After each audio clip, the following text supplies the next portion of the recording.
Today we will discover how to prepare puffed rice cakes, a crunchy and light snack that will surprise you with its versatility and simplicity. To begin, you will need 100 grams of puffed rice, 50 milliliters of water, and a pinch of salt. Start by preheating the oven to 180 degrees Celsius. In a large bowl, combine the puffed rice and a pinch of salt.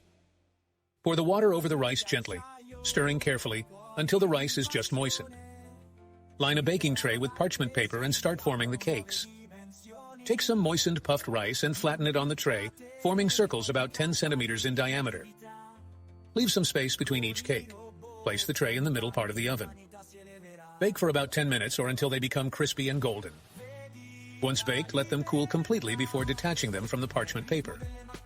Did you know that puffed rice is rice that has undergone a special heating and pressure process? This method preserves its nutritional properties and gives it that much loved texture. You can customize the recipe by adding aromatic herbs to the puffed rice for a more intense flavor, or sugar and vanilla for a sweet taste. Don't forget to subscribe to our channel for more tasty recipes and creative ideas, and visit our website for insights and curiosities. Express your creativity. Use cookie cutters to give the cakes fun shapes and make them even more special. Happy cooking, and have fun with the puffed rice cakes.